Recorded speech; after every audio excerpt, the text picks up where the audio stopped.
Assalamualaikum and good morning ladies and gentlemen, tuan-tuan, puan-puan, yang bahagia datin, doktor dan all the participant hari ini lah.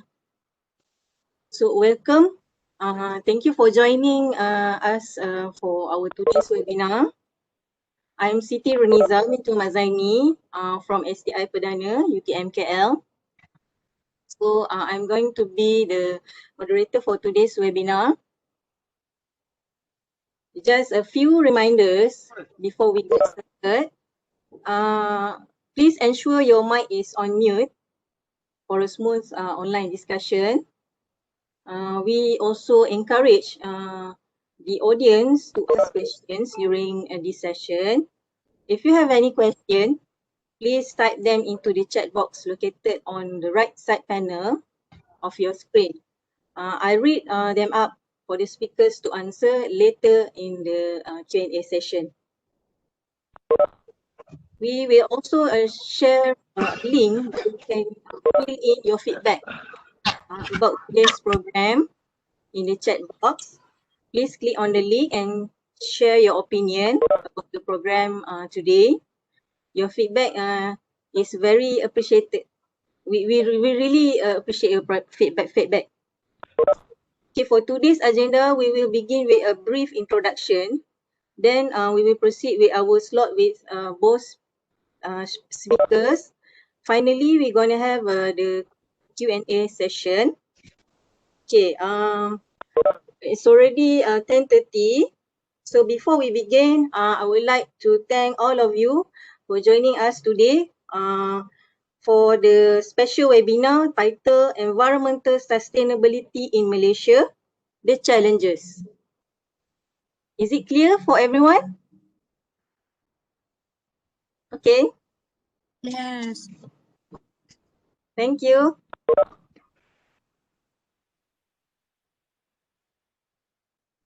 Okay. Oh, I see in the chat. Yes, okay, thank you. Very clear. My voice is clear, okay? Thank you. All right.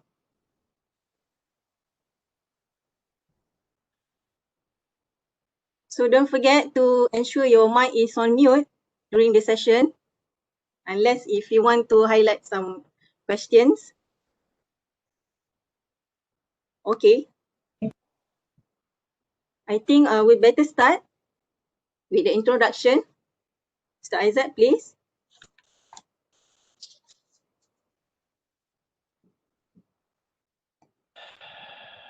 Okay, this morning we're going to start with some introduction on our webinar today.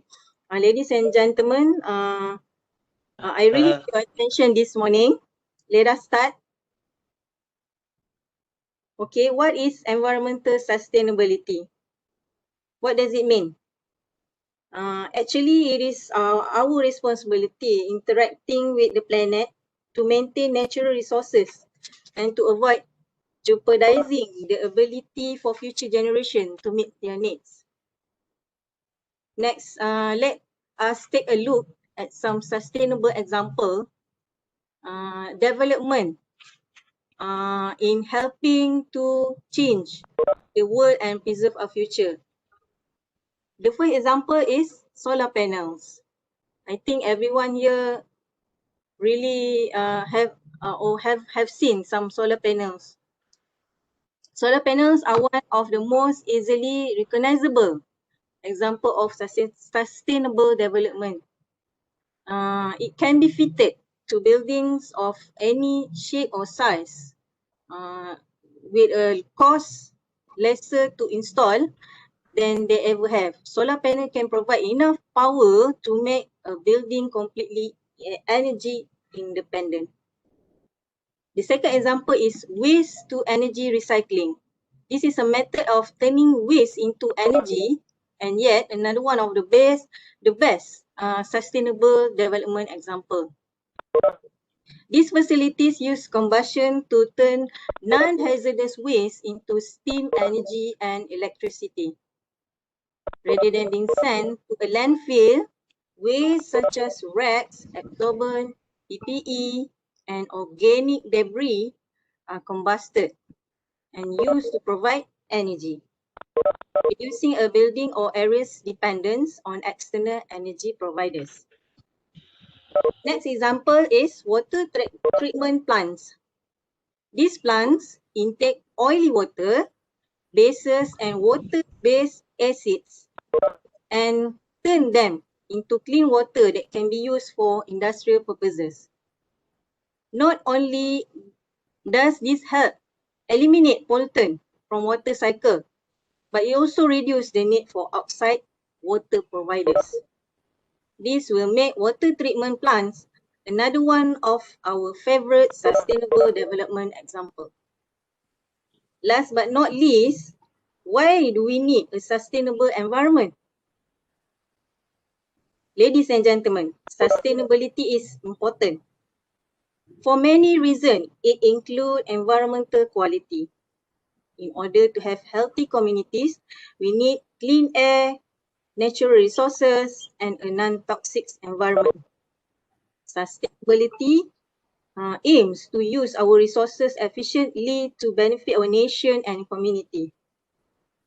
After all this explanation, what do you think are the major challenges in sustaining environment in Malaysia? So, before we start, moving right along, it is now my pleasure to introduce our renowned speaker.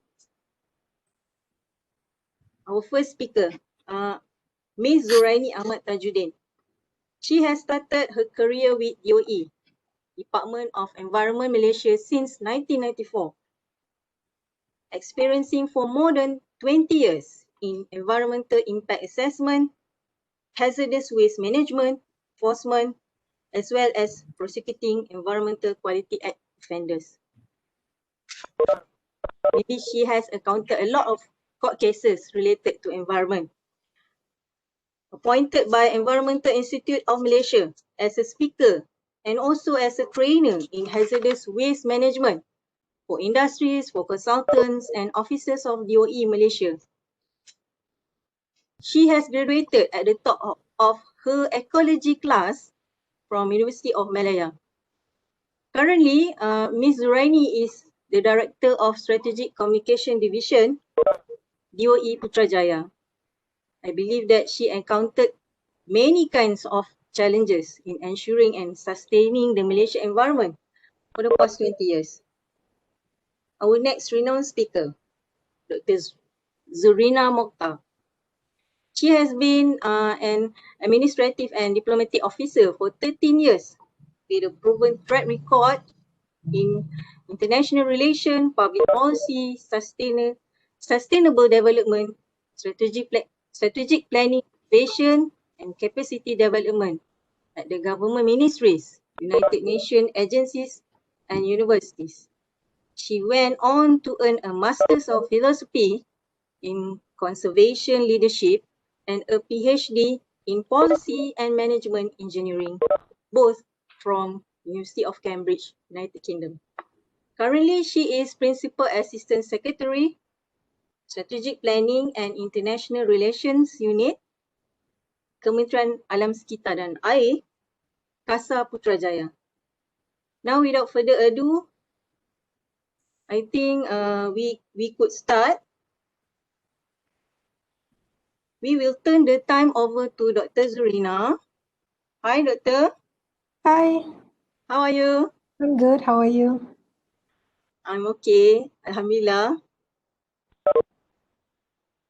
Though during the pandemic, I believe most of us working from home today.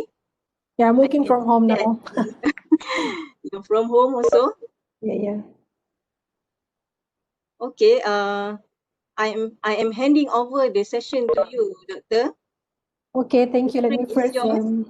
try share my screen. Okay.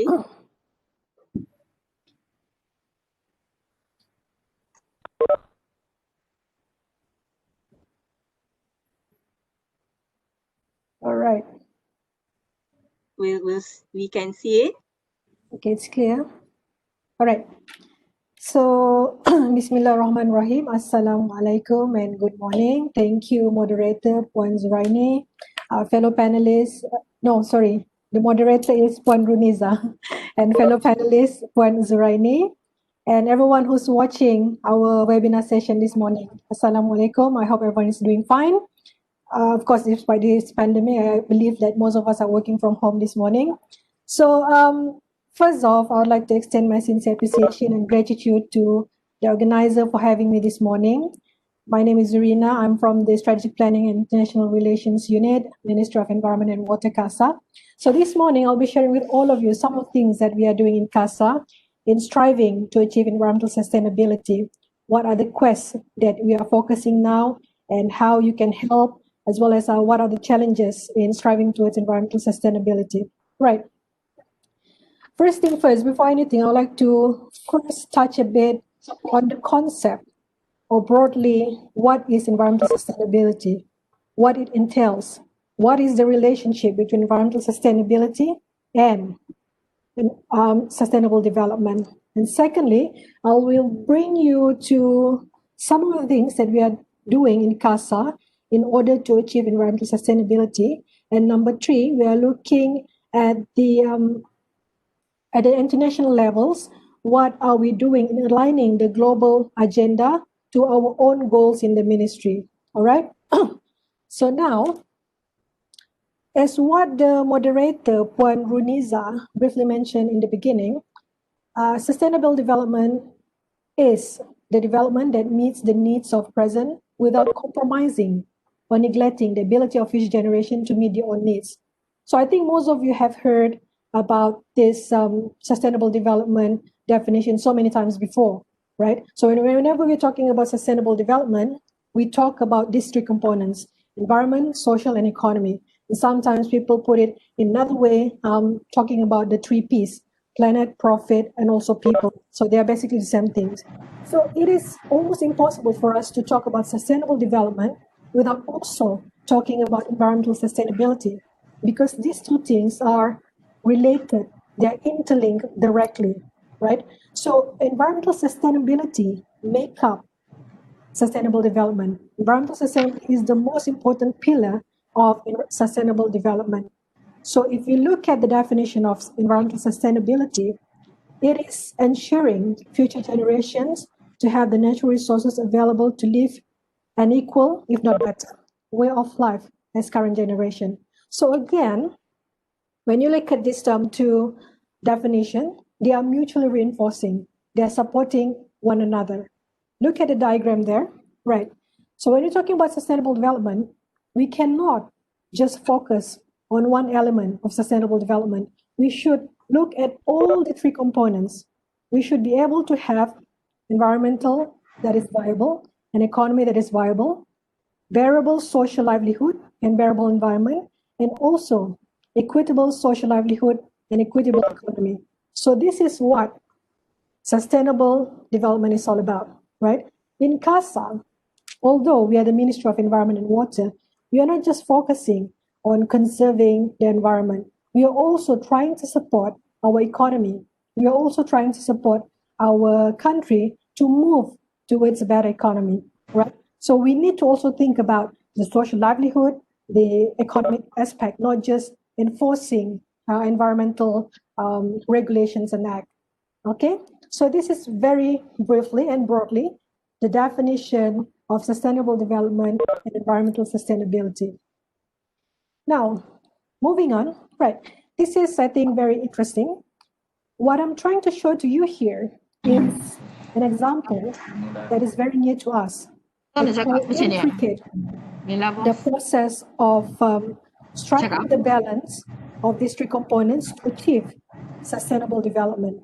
All right. On the left here, you can see the three important components of sustainable development, as what we have discussed earlier: environment, economy, and social. Right. Right now, we are still in the lockdown mode with different, strictness, magnitude of types of three different types of MCO. We've got MCO, CMCO, RMCO, and right now we are back to the MCO 2.0. Okay, let us focus on the first MCO, MCO 1.0, phase 1, 2, 3, and 4.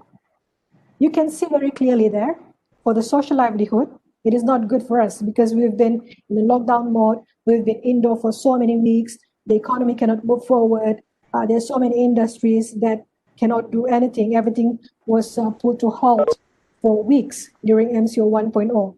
It really affects our social livelihood. And also, if you look at the economy bit, before MCO first quarter, our GDP was not as bad. It was 0.7. But when MCO was enforced, it contracted very steeply, very badly to negative 17.1. This is very bad for the economy, especially for us in a developing country. So for that 3 months, we can see very clearly on how the economy and social component are interrelated. They affect one another, and we can see a very clear, I would say, positive correlation between economy and social.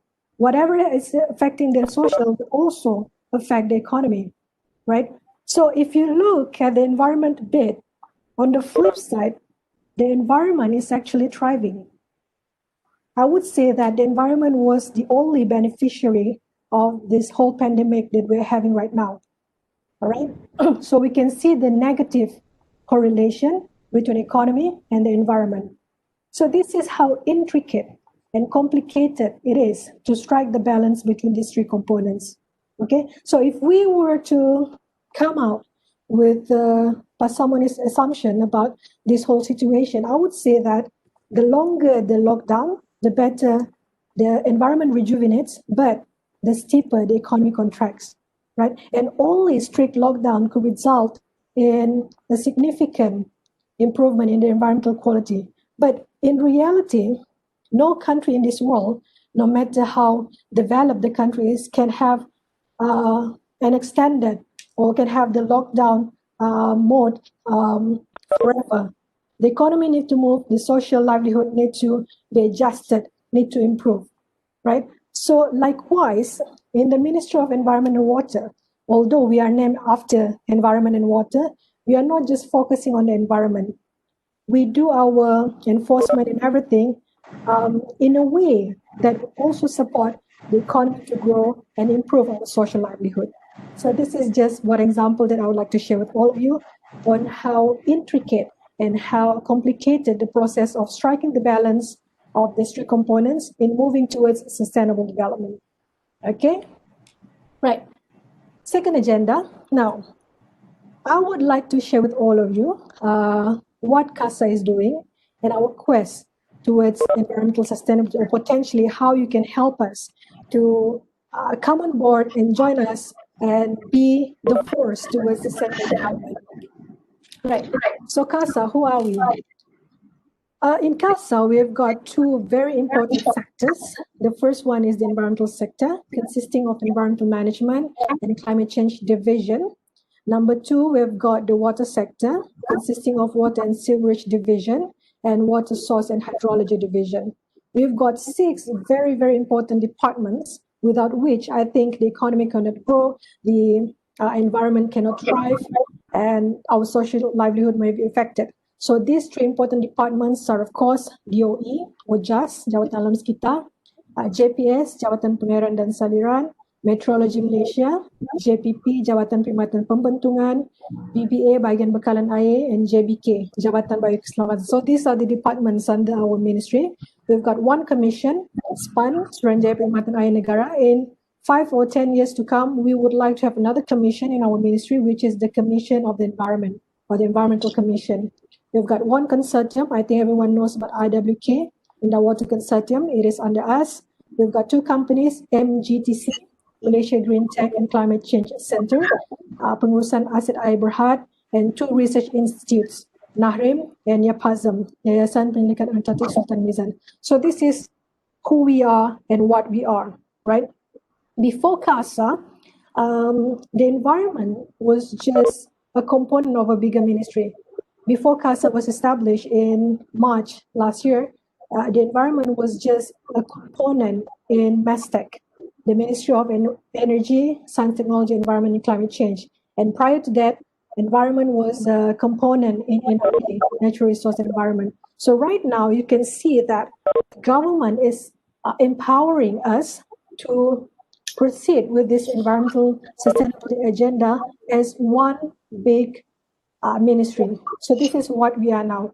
We were established last year in March, and in I think almost a year now, I would say we are right on track in moving towards sustainability. But there are also so many other things that we would like to achieve with your help, because environmental sustainability is impossible just with just us doing everything, the implementation of policy and everything without your support.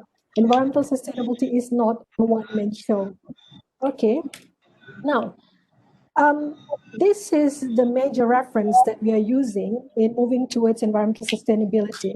When we were established last year in March, this is one of the things that we have drafted and now implemented, right?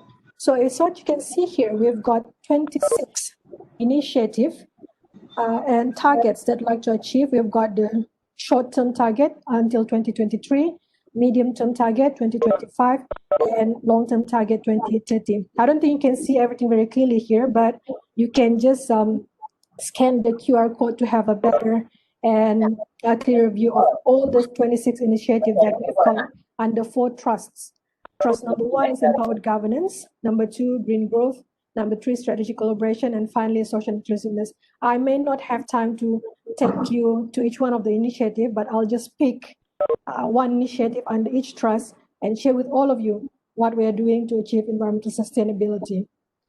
Now, the first thing that I'd like to share is the trust number 1, empowered governance. So under this trust, we've got one thing that we want to achieve, which is to improve our EPI, Environmental Performance Index. So last year, we were ranked 68 out of 180 countries. And by 2030, we hope to be the top 30 in this EPI. I don't know whether you can see very clearly here in this map. This map shows our EPI in 2018. Malaysia here, our score is about 50 to 60. We are doing quite well if you compare to the other Southeast Asian region. But of course, if you compare Malaysia to the other developed country, there's so much more we can do. We could have done better, right? So this is 2018. And 2020, last year, we were ranked 68. And these are our score. The 2 most important components for this EPI, are number 1, environmental health, and number 2, ecosystem vitality. If you can see here, our score for environmental health are quite good, actually. It is above average, above the regional and world average. But if you look at the ecosystem vitality, there's so much more we can do here, especially in terms of the ecosystem service and the fisheries. We need to strive to more sustainable fishing methods and in the fishery industry. Right. So EPI is the data-driven summary of the states of sustainability using 32 performance indicators across 11 issue categories. The EPI ranks 180 countries on environmental health and ecosystem vitality. So last year we were 68, and we hope to be able to improve this rank in the near future. Right. Okay, under the Green Growth Trust, Malaysia would like to reduce the GHG emission by 45% in 2030 relative to our emission in 2005. So this is our target according to our national agenda. Because Malaysia ratified Paris Agreement in 2016. Paris Agreement is the agreement within UNFCCC, United Nations Framework Convention on Climate Change, dealing with GHG emission, adaptation, mitigation, and also finance. So if I can briefly share with all of you here, in 2005, we actually emit 7.13 ton per capita carbon dioxide emission, and already in 2011, our GHG emission intensity per GDP had improved by 32% compared to the 2005 levels. What's going on? So, yeah. One of the things that we are doing for this is also every other year, We submit our biennial report to the UNFCCC. So we state our achievement every 2 years to the UNFCCC. UNFCCC is one of the charters under the UN, which is the United Nations Framework Convention on Climate Change. Right. So the next trust is strategic collaboration. So one of the things that I'd like to share with all of you this morning is what we are doing in plastic pollution and single-use plastic waste. Right? In CASA, we are not just collaborating or working with other government ministries or government agencies, but we also work very closely with the NGO, with the international bodies, with individuals or the mass public at large. So one of the examples I'd like to bring to you here is our work on reducing the plastic pollution.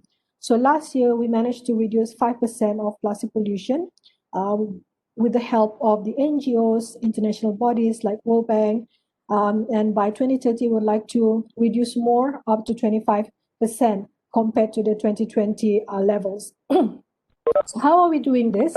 One of the things that we're focusing and advocating right now is we advocate very actively on our zero single-use plastic roadmap 2018-2030. So under this roadmap, we stated very clearly here on what are the roles the other ministries can play, the other state governments, PBT, local authorities, NGOs, and the mass public in order to reduce plastic pollution, especially the single-use plastics. Right. So last example on the social inclusiveness trust. By 2030, we would like to have at least 10,000 kilometer stretch of national river trail, or what we call as or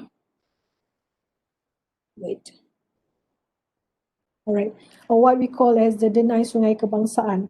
So during MCO, one of the blessing of MCO is we tend to see an increase in the awareness of the public about the importance to take care of the environment, to conserve the environment. Because I think we've been indoor for quite some time. We want to be outdoor. We want to, join the bandwagon and join the force to be with the nature. And we can see the increase in the biophilic hobbies. Biophilic is the urge of human being to be close to the nature. So we ride on the positive momentum of the pandemic side effect, and we engage more people at the mass to be with us and join us to conserve the environment. So one of the things that we are doing right now very actively is to establish our national river trails. In 2020, we've got 137 river trails established, and by 2030, we would like to have more than 10,000 kilometer stretch of river trails. So river trails are this. So before building these trails, we need to first of all clear or clean the river first. So after the first MCO, we've been doing this on a weekly basis. So if you would like to join us, please look at our Facebook page. Usually every week we go to different rivers around the Klang Valley, and we clean the river together with the community there, and then we build this for the community, and these river trails will be taken care by the community living in the vicinity of the river. So this is one of the things on how we include people in the mass or the public to be with us to move towards sustainable and environmental sustainability. Right. I can't seem to move to the next slide. How do I stop annotating this?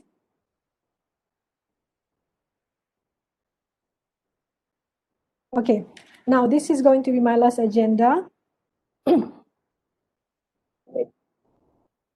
All right. So in CASA, when we draft and implement our policy, we are also looking at the global scene. what are the global agenda on sustainable development? There are so many things that we are doing in aligning our goals with the global agenda. So this morning I'll be sharing with you just some of the things that we are doing on the global scene. Right. Okay. So these are just two examples. At the ASEAN level, Malaysia is part of the ASEAN Ministerial Meeting on the Environment. We call it SAMME. And we're also part of the COP, Conference of the Parties, within UNFCCC, United Nations Framework Convention on Climate Change. So these are very important. Right. Let me just give you an example on the ASEAN level. Why do we need to work with other ASEAN or our neighboring countries in the ASEAN region? Why can't we just, take care of our own environment in our own country? Why do we also need to include other people from other countries to take care of the environment? This is because of the transboundary haze mainly. So when we're talking about transboundary haze, it is actually the pollution that originates from one country, but it could end up in another countries through air or waterways. For example, the transboundary haze, the plastic pollution, algae and oil spill. So when we take care of our own environment, doesn't mean that other countries cannot pollute us. So this is the platform that we have to address this kind of issue, because transboundary pollution demands consideration and solution coming from multiple countries, right? So this is an example of one of the things that we are doing at the ASEAN level. For the global scene or the international level, we are part of the COP, and we strive to achieve our GHG emission target. And in the next COP, which is going to be in Glasgow this year, Malaysia wants to have a united ASEAN over environmental issue at UNFCCC. So we want to have a stronger and better voice to be heard during the next COP. Right. I think this would be my final slide. Also at the international level, we are implementing and also drafting beforehand our policies and regulation and everything in regard with or in reference with the Sustainable Development Goals, SDG. SDG is sometimes also known as the global goals. So the global goals or the SDG are the collection of 17 interlinked goals designed to be as a blueprint to achieve a better and more sustainable future for all. It was set in 2015. If you can still remember, before SDG, we've got MDG, Millennium Development Goals. So our responsibility in CASA is to align our policy and initiative with this SDG, especially SDG number 6, clean water and sanitation, 13, climate change, 14, life below water, and 15, life on land. So these are some of the things that we are doing in CASA at the international or global scene. Right, I think that will be all from me for now. So I look forward for more question and discussion after this. Thank you. Thank you, Dr. Zorina. We are very sorry for the inconvenience because of the noise earlier, but we've already solved the thing. Thank you for understanding. I think now we understand some of the picture of interrelation between CASA and the sustainable development in Malaysia, the development. And what is the environmental sustainability in Malaysia in relation of achieving our SDG. So what CASA is doing, their policy in aligning the policy in the ministerial level and ensuring the department, agencies and Malaysia, our nation as a whole to achieve our sustainable development growth and shared prosperity vision 2030.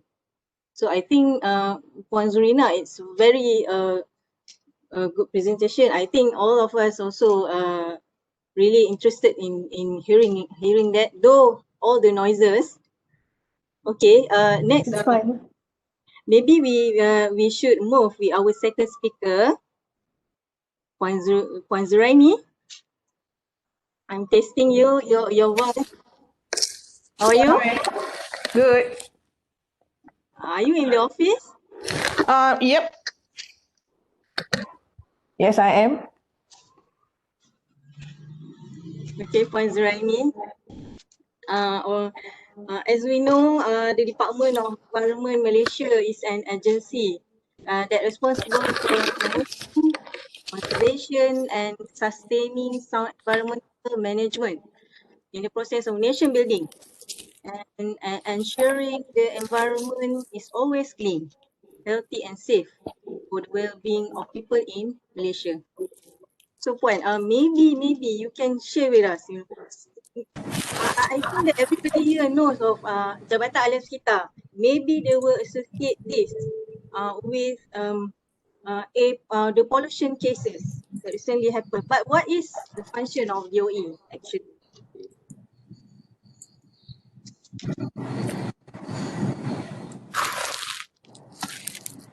Thank you, Rusniza. Is there any delay? Is it okay? Shall I start now? Yes. Puan. Okay. All right. Thank you very much. Thank you for inviting me. Thank you for having us, Department of Environment here. And Assalamualaikum and selamat pagi to everyone here. And well, we would like to talk about your topic today is environmental sustainability in Malaysia. Environmental sustainability in Malaysia, the challenges. I'm not going to share any structured policy like my CASA, but I'm more on sharing and the definition of conservation, and I want to everybody have the ownership of environment in yourself. Not only this program for your master degree, but then to have it for yourself. You know, this is my job actually, to make sure that everybody have the ownership, the love to an environment, then only you can talk about the conservation, the sustainability and all that. If not, it's going to be everything on paper and it won't give any effect to the country. All right. It is very normal to most of the UN multi-environmental agreement. They are talking about the main objectives is that to protect human health and environment, to protect human health and environment. So we need to sustain the environment. Is other people are talking about sustaining environment or sustaining development? Anyhow, they need to have its meeting point. Kena ada the meeting point of these two things. And I'm quoting my 20 years of minister, Datuk Lau Handeng, way back in 1994, 1993, they already talked about the sustainable development. He said that the key to sustainable development is to manage the environment so as to achieve a balance in the development process between growth in productivity of economy, as Dr. Zorina also mentioned about the economy, and also to protect the environment, the natural resources. Yeah, you are talking about environment, you don't just look at tree, at the park, within your house, but we are talking about natural resources, yeah, our mining, our water, whatever the resources that we can gain from the environment in order to guarantee our future generation sustainability. Yeah, means that what we do now is for our future generation. How do we do it? To show that the importance of the sustaining the environment and sustaining the development. Of course, we cannot sustain the environment by just not doing anything. We have to do something. But as now, what happened in our country now and all over the world, saying that the environment is coming back, the nature, you can see the bird flies here and there because of the pandemic. But is that what we want? We don't want that, right? We want to develop, we want to have our freedom. At the same time, we want to have a good environment. That's what we call sustainable. Not both. To develop, to have your freedom, to have your happiness. When your environment is good, you'll be happy. Everybody happy, then they'll be happy with Department of Environment. But again, I'm saying that environment is not only under the custodian, not our only custodian. I mean, the custodian is not only Department of Environment, but it's like everybody. So as other department, we have our Jabatan Pengurusan Sepejahan Negara, we have our BOMBA, we have our MIDA, MITI, EPU, everybody is to have the shared responsibility in order to maintain or to sustain our environment as well as to get the good development. All right. Basically, that is what when you talk about sustainable, when you talk about the economy, that is the basic principle. And I also some drafts, by my officers, and they are talking also about the effect of human negligence of the environment and natural resources leading to the environmental problem. Of course, when I talk about negligence, it goes to attitude, right? When you talk about attitude, this is all about it. Whether you have the love, you have the ownership to your environment for you to sustain, or more on sustaining the development because you are sustaining your pocket. You know what I mean? So this is the thing. It's about attitude, your love, your ownership, and your belongings to the environment. That's lead to all your planning, your sustaining the environment and all that. All right, that's about it. And talking about we as a Department of Environment, as the as the enforcement agency, we are enforcing the Environmental Quality Act 1974, which already 46 years. Am I correct? 60, 2020, 47 years already.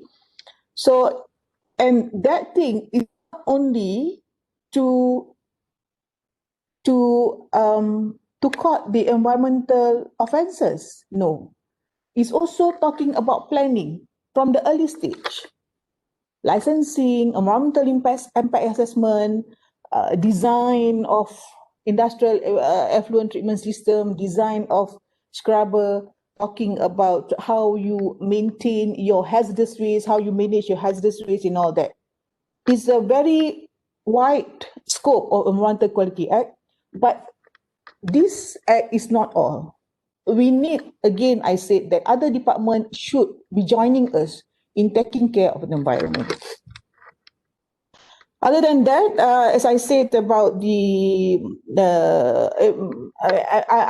I'm taking the note from Dr. Zorina just now saying that the single-use plastic campaign has able to reduce some percentage of waste of single-use plastic. At the same time, in Department of Environment, to ensure that our environment is always in a good manner to sustain it in Malaysia, we also has working hard in 2018, 2019 to stop the imports of plastic waste, which is very rapid, like the previous, we were in MASTAC before. We are really working to fight the importation of plastic waste. Not only we get the cooperation from our custom department, we are also working with our PBT to go all out on the illegal plastic industry in Selangor, in Malaysia overall. So it starts from the port. So that's what our action to see the to translate the importance of our environment, the importance of our sustaining our environment and development from the port itself, daripada pelabuhan, daripada from the front line of our country, the port until inside our country. That's what we do to ensure the environment is always good to be offered to our rakyat. Yeah. All right. And then at the same time, for some planning policy, sustainable development has becoming a planning policy in most developed country, including Malaysia. And of course, in order to plan, we always work with my plan. The old name is Jabatan Perancang Bandar dan NEMSA, something like that. To always talk about the importance of environment, ecological, social and economy. Yeah, everything that is for the people is taken care in our planning. I think that's about it for your first question. Yeah, thank you. Okay. Thank you, Puan Zuraini.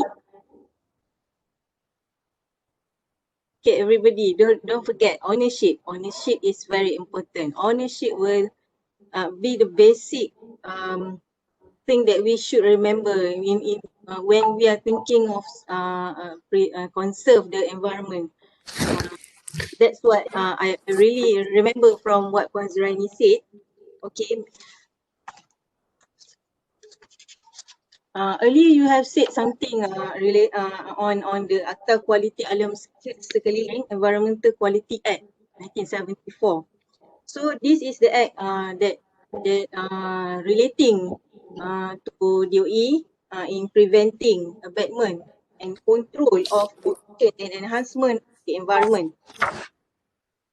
So in your opinion, Puan Zuraini, is there any needs to amend any clause in the act itself, Akta Kualiti Alam Sekeliling, to ensure its significance with the rapidly changing challenges, specifically in Malaysia?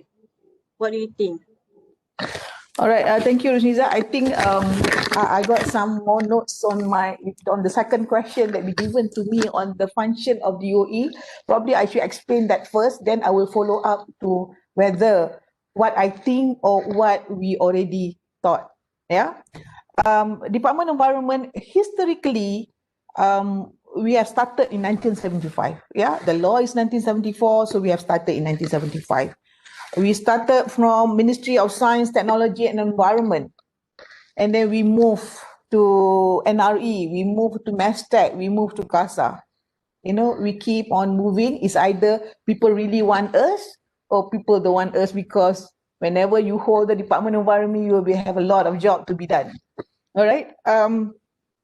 So the main function of the department is actually to prevent, to eliminate, to control the pollution and improve the environment. The four terms that is actually already in our act, to prevent, to eliminate, to control and to improve. To prevent is always about talking about planning. Yes, that's how we do EIA and all that. Of course, if you people read newspaper or you follow up what have recently happened, whereby in order for you to achieve something or to mining something, you are actually bulldozing the forest reserve and all that. So even though EIA is there, but some people just don't have the ownership. They just have the EIA for the sake of having their mining, so they don't care about the environment. They don't care about how other people feel. They don't care about the happiness of other people, because by sustaining the environment, you should be able to make other people happy. Like in Putrajaya, even though they are having a building developed in my dictionary, the Putrajaya here, I don't feel like any development happening, but suddenly there are a new building. So the Putrajaya holding is doing well in order to maintaining or to curb the impact, to other people, to their livelihood in Putrajaya. So that is the most important thing, the planning and how you really control on your doing in order to have your development. At the same time, the EQA is actually talking about enforcement of non-point sources and about effluent, about sewage, air pollutant substances, noise, and as well as scheduled waste or famous with hazardous waste. Then that is all under our custodian. And as for 31st December 2020, we have the car registered or the vehicle registered in Malaysia is 58,000, 27 million cars registered in Malaysia. And how do you think we can able to control the emissions from the vehicles to our pollution, to our air? How do you think we can curb the pollution, the pollutants coming out from the car? 27 million cars. Rakyat Malaysia ada apa? 32 million. Ya, 30 million, betul 32 juta compared to the creator 27 million. It's almost 2/3 from the Malaysian population. So means that it's not only like taking care at the end of the exhaust, yeah, tetapi the EQA also govern the type of the fuel used by the vehicles. So that is like, together, not only that the enforcement need to be done, but at the same time, we have to control from the beginning. Not the end of pipe enforcement, but we plan, we control, we make sure the design and the usage of the fuel being controlled from early. I mean, from the oil and gas industry. So that's what the EQA and the evolution of our EQA is doing. Daripada RON 95 now is coming Euro 5, Euro 4 and all that. So we are part of it. That's where the need of we join all these international forums, to make sure that we are not left behind from whatever the world has decided or the world has going through. All right. And for the premises, what been recorded under our system is 58,000 premises.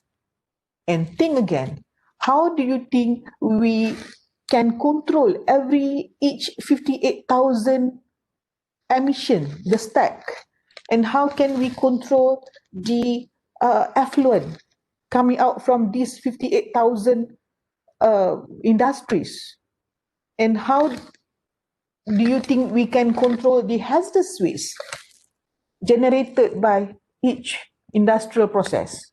It's very difficult, but the needs and the demand of the rakyat on the best environment to have is always there.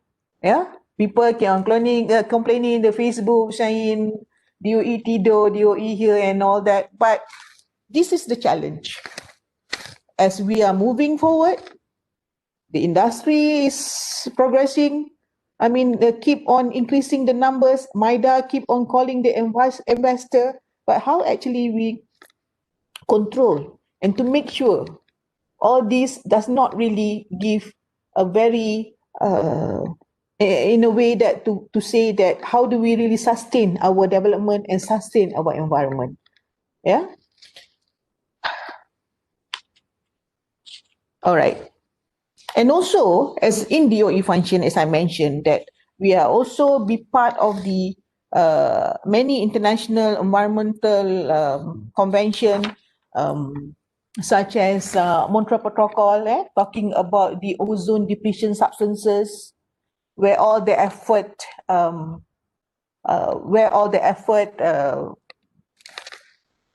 initiated by United Nations and then goes to Department of Environment or the ministry, where the ministry keep on changing anyway, the Department of Environment. How do we communicate with industry to make sure that the ODS is no longer being used to those that being identified as a harmful to the environment. So this is all the effort to make sure that last time in 1970s, they are talking about there is a hole at the, what do you call that, the lubang, the stratosphere, or some layers of the layers at the world, the earth and all that. I don't remember what does it call, yeah. So, and now they said it's getting better. due to the effort doing under Montreal Protocol, yeah, by controlling the ODS and all that. All right. Other than that, hazardous waste. Yeah, we are taking part, or we are part of the Basel Convention on the Transboundary Movement and Hazardous Waste and its disposal, in whereby the convention has been set in 1989. We be the party around 1995 or 1996, like that. So that's where our hazardous waste regulation come into picture in our act, yeah, and then we amend, yeah, as you said that we actually keep on amending our regulation as the time goes, as according to the law, according to the international this decision and all that. So the hazardous waste is very important to be controlled, and that's where in 1990 we have our quality alarm to help in to manage the environment, and we have the law, and we stop all the imports from other country, because other country like the developed country like to export their waste into our country. Don't know why, but probably there are, again I say that the people of Malaysia probably they don't have any ownership of the love to the country, to the environment, so they keep on taking all these hazardous waste from others, and they also get payment, you know, they get the disposal fees, therefore the waste can be into our country. We have a lot of incidents whereby this importation really need to be handled properly, need to be returned to the home country, and it's very difficult for us. But again, I said we keep on going, we take all the challenge, we communicate with other country, with the origin country of the waste, and we enforce our waste with our local regulation, as well as we are putting our decision, our position of our country to the Basel Convention loudly, to say that we don't want any movement of hazardous waste into our country, because we know the capability and the capacity of industry in our country. So we don't want to handle other people's waste. Yeah, all right. And again, as the function of DOE, as what I'm doing now, we are doing SEPA, yeah, the communication, education, and the public awareness, yeah, in for many range of people, from the young children, from Tadika until the master program, yeah, for the industries, for everybody. You know, we have to put our SEPA, we have to touch everybody's heart, to touch everybody's feeling on the ownership of the environment. That's where the understanding why you cannot do this and you cannot do that. It's not that we don't want to do this or to do cannot do that because of the instruction, but because of your love to the environment, because the feeling of ownership, and because the belonging to the country. Yeah. Sebab kalau once upon a time they like to use the term like not in my backyard. Other than that, it's okay. It's surrounding of my house, surrounding of my neighborhood, cannot. So that's what happened where other developed country exporting their waste into our country, because they don't bother about this developing country whether we survive or not. No, we have to look after our country. So that goes the responsibility to all of you, to together with us, together with the government, together with Department of Environment and some other department, to really look to really make sure that our environmental is in a good situation, in a good manner, for our future generation. All right. Goes back to my opinion. It's not talking about any opinion anymore, whether the law should be amend or whatnot. Of course, we are actually doing some reviewing on the law, because as the time goes, I've been with the department about since 1994. It's about 27 years already.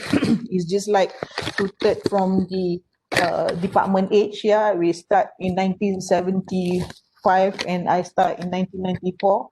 So it's about that. So we know we already we know there is loophole in our regulation. Not only that other people know, we also know. That's what we want to amend. And of course, time to time we keep on amending. And of course the demand by some policymakers and all that, the fine should be increased up to 10 million. So is that wise? Because now we charge, our maximum fine is 500,000. The most we can get about 100,000 is about one fifth from the total fine that been stated in the law. So that's where we want to change. We have to improve, and we have to make sure all the loophole being patched in order to help, in order to sustain our environment for our future. Yeah. So as for now,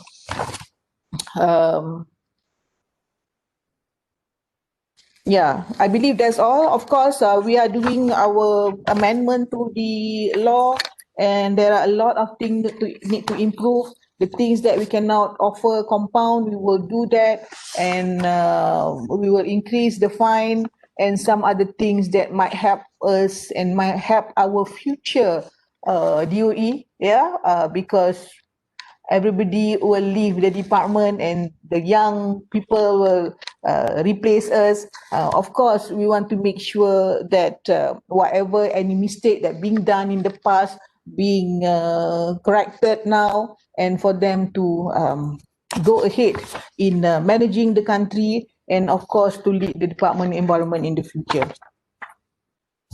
All right, Rusniza. Okay. What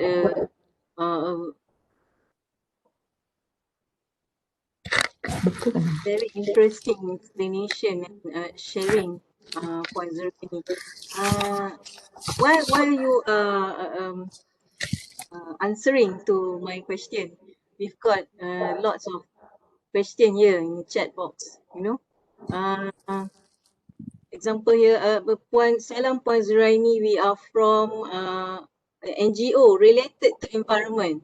We would like to contribute environmental sustainable activities. Probably there is a department in a unit in DOE which is to encourage NGO to join and have a regular meeting, from Mr. Khairil from MAPS. Yeah, of course, they can always join us in any of our activity.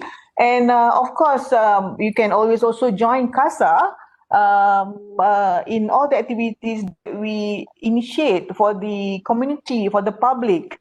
Of course, for myself, for my division on SEPA, on the communication strategic, we are doing a lot of things, education, as I said, from young children until tertiary level to the industries. And of course, we have our Rakan Alam Kita to do some nudge work, like they are distributing this usable bag, they are doing the plugging, while they are hiking, they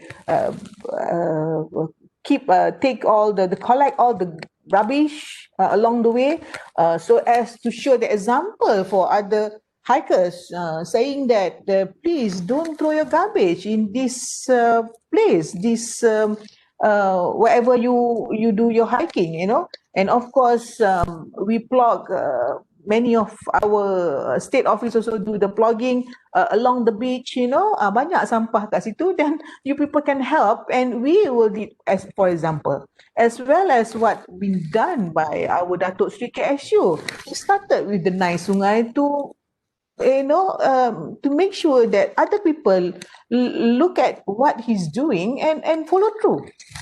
Betul tak, Dr. Zorina? Kan? So that's the whole thing. I just want to add a bit. In CASA, we really try to walk the talk. So if you'd like to join us in any of our activities, just email us or just follow us in our Facebook page. So we always, advocate environmental sustainability through our environmental volunteerism program. You can always join us. just contact us and email us. I'll provide my unit email address in the chat box later. Okay, actually, ladies and gentlemen, we are moving to our next slide. Actually, we are looking into the question posted in the chat box. Okay, next question from Mr. Ahmad Amirul. I would like to ask on how we are going to keep our environment safe in terms of our forest, and what is the plan in terms of domestic waste management. Are we going to use the incinerator to replace for the landfill? So I believe maybe Dr. Zorina can revert to this. I think I will answer first, and definitely Puan Zorani will Yes, give all the information on the technicalities of this waste management and stuff. So going back to the question on forest management, how we are dealing with this is actually we work cross-sectorally. So you need to really first understand what are the purviews under our ministry. For us in the Ministry of Environment and Water, we are not directly taking over or taking care of the forest per se, but we are looking more into the pollution issues. So forest is actually under the purview of KETSA and also the state government. So when talking about waste, there are different type of waste. In CASA, we are looking at and taking care of the scheduled waste mostly, like the clinical waste, but the municipal waste is under the purview of KPKT. So how are we going about this is actually we are having a shared goal from these different ministries, from these different agencies to work together towards sustainability in managing the waste and also conserving the forest. So Puan Zuraini, nak tambah anything? Of course, the forest is under the purview of forestry department. But again, as I said, environment is a shared responsibility. Yeah, it's a shared responsibility. Of course, we have satu jari lah kat dalam forestry in terms of pembalakan, in terms of logging, whereby if you are logging more than 50 hectares, I think you should do EIA. But again, when you do EIA, you are pledging in the EIA report saying that, okay, in order it to get approved by Department of Environment, we will do the sustainable logging. We will preserve or sustain or conserve the ROW of the river. We will do this and we will do that and all that. Thus, the moment you approve the report EIA, everything is gone. You know, what they are looking into the log is much more lingering their needs rather than, on the environment. But again, we are trying as much as possible, of course, to look after our environment, including the forest, and the forestry department also is part of our environmental impact assessment process. They are also with us, and as I said, of course, every department have their limit, and we, as much as possible, we try, to make sure that we all our effort is towards the sustainable of environment. And back to the JPSPN again, as I said, of course, the local domestic waste is under Jabatan Pengurusan Sistem Pencucian Negara. But again, when they are having their landfill, they are designing landfill, they have to do environmental impact assessment where they have to submit to Department of Environment. We will try as much to ensure that the landfill is in the proper place, on the proper siting, and the proper zoning, and the pollution control is properly equip the system. So as incineration, betul, incineration is actually must be proposed by a company, must be proposed by JPSPN, but again, they come to us to ensure that all these things being placed, not everywhere. You have your siting and zoning, you have a proper scrubber, you have a proper air pollution control system, you have a proper industrial effluent treatment system. That comes to us, and we are giving, they need to notify us on those design, to make sure that whatever the emission coming out from those pollution control system is complying with whatever imposed under Environmental Quality Act. That's the two things that people need to understand and to remember that it's true, the law is with us, but the ownership and the love to the environment goes to the developers. Kena ada, ya. Mesti ada rasa kasih, baru everything and the investment will come into how you design your project. My example, when the China mainland imposed a very strict regulation on their waste, on the importation of waste, their people is so in love with their country, comply to their government, divert all the waste to the Southeast Asia. It's not only Malaysia, Indonesia, Vietnam, Thailand and all that. But they love Malaysia because we can have the same language with them. They have some of their people in our country. That is to actually allow them to come in and they do it properly. If they do it and come and invest to our country, just like how they love their country, things should be all right. Yeah, but with all the effort, I'm guaranteed you, with the statistic given by Jabatan Pengurusan Sistem Pekerjaan Negara 2018 and 2019, our effort in fighting with the importation of plastic, we managed to reduce more than 50% of import. Ya, sebab dia dah tak boleh, they cannot go anywhere. Yeah, that is how that everybody need to play their role. Yeah, tadi cakap pasal hutan, tiba-tiba dah plastik pula kan. Sorry ya. So excited to talk about environment and all the effort that to protect your country and environment. So that's what we do. Yeah. Back to Rusmiza. Also, if I may add something here, I think most of the people in the public, they've got this misconception about EIA. So I think not everybody knows that JAS actually have a bigger role to play in terms of the EIA. They don't just provide the approval, but after the approval, just also follow through. They also look at all these premises and everything, whether or not the industries are following all the regulations and act under the Environmental Quality Act 1974. So I think under our ministry, JAS is one of the most, I think, important department looking after the environment in terms of the monitoring and enforcement of the regulations.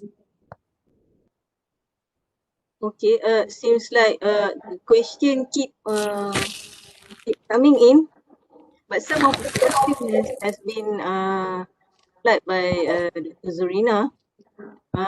Due to time constraint, we only have another 20 minutes. I think we are going to look into two questions the most. Okay, one question from Siti Hawa. Whenever DOE is amending new regulation, for example, the latest one, Regulation Management 2020, how ready is the DOE, district officer, in terms of understanding and enforcement, since industrial player needs to ensure full compliance with the help of DOE? I believe this one is for Zorina. Right. Which one is that? The district officer in terms of understanding the enforcement, since industrial player need to ensure full compliance with the help of DOE. The main principle is easy. The state officers, they will do their job. The fundamental is that for every industry to install your pollution control equipment properly. We may not change on the standards very much lah, like the standard of BOD now is 50 or become 10, no. We were at par with some other country. The changes might be more on the planning or the fine, the sentences and all that. Like if it is before 5 years, we increase to 10 years. If it is 500,000, some proposals say it's 10 million. I don't know. The most important thing is that whether we increase the sentences or we need the industry commitment. Come with us. Love your country, love your environment. Make sure everything be installed properly, inshallah. we will sustain our environment for our future. Okay, I believe it's answered the question. Next from Mr. Chow. He said, thank you, Puan Buraini, for highlighting two fundamental ingredients of sustainable development, cities and people. So Malaysia is moving forward towards 80% urbanization rate. People living in cities needs to embrace sustainable development in their urban lifestyle. How do we better integrate the function of DOE and plan Malaysia to enhance sustainability of Malaysian cities? It's a very big question. Yeah. It may not be answered by me alone. It could be answered by the whole department and CASA action. But again, as I said, my plan way back 10 years ago, when the planning, need to incorporate the environment quality, in terms of air, in terms of water and all that. When you plan, you need, just like EIA, when you want to do your development, you have to calculate the existing quality, existing environmental quality. So what happened in our discussion last time, whereby we are actually proposing the the planning, the urban and the industry should not be in one place. You have to have your industrial side and the urbanization side, kena ada their own zoning. Yeah. But again, how do we sustain and how do we make our people happy? Itu saja. The sustainable is to make people happy. And how do we do that? You don't want your house to be next to a kilang. You want that? Yeah, unless when you were, just to share my experience, when we were in a place in Switzerland, whereby above of the incinerator, ada, a park, a rest place for the workers. And the incinerator is surrounded by a house for the incinerator to actually convert their heat to the energy to supply. Are we there yet? We are not. And just like Tokyo, Tokyo, they have 20 incinerators, whereby we don't call it incinerator, of course, they call it waste to energy. Incinerator around Tokyo, to provide the energy into that surrounded people. They are giving their energy to the old folk house, to make sure the heat for the swimming pool, to give some whatever energy to the surrounded. So are we there yet? We are not. We are not yet. Yeah, we are not there yet. So if we think that we want to go towards that, first of all, the belonging, the behavior, the attitude need to be there first. Betul tak? Kena ada the feeling. Ini baru nak cakap buat incinerator pun dah, not with me, I should be far away, because and all that, I'm not supporting of incinerator, but I think if the maintenance, the money, the fund, the attitude, being put properly, the design and all that, I think it should be alright. Yeah. Kalau mereka boleh buat kan, I think we also can do that. Right? Okay. Iza? Can I just add a bit on that urbanization issue? I think people and what did he mention here?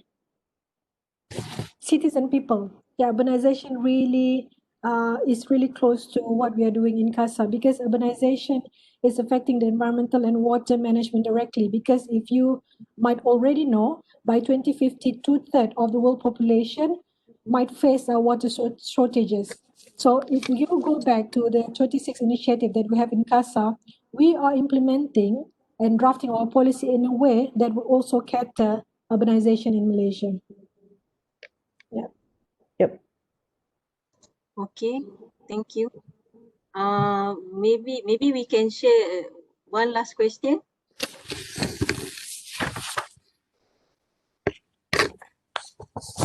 Okay, next question from the one that's stating about the green economy. Hold on, I'm looking for the question actually.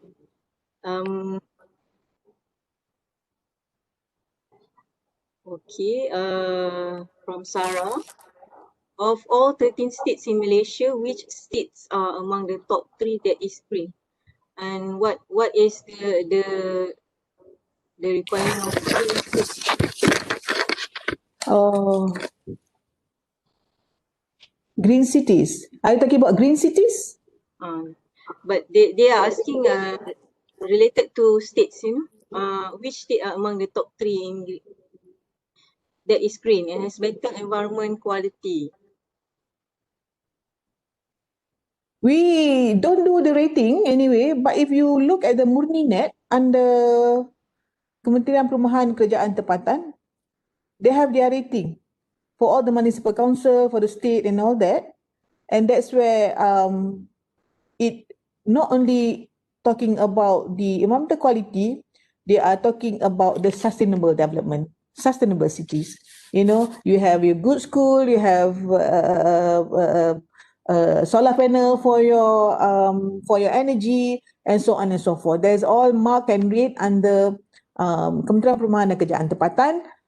We also, get involved in ASEAN Working Group for Sustainable Cities, and maybe you can look under that Murni Net, Murni.net, Murni Net for the rating.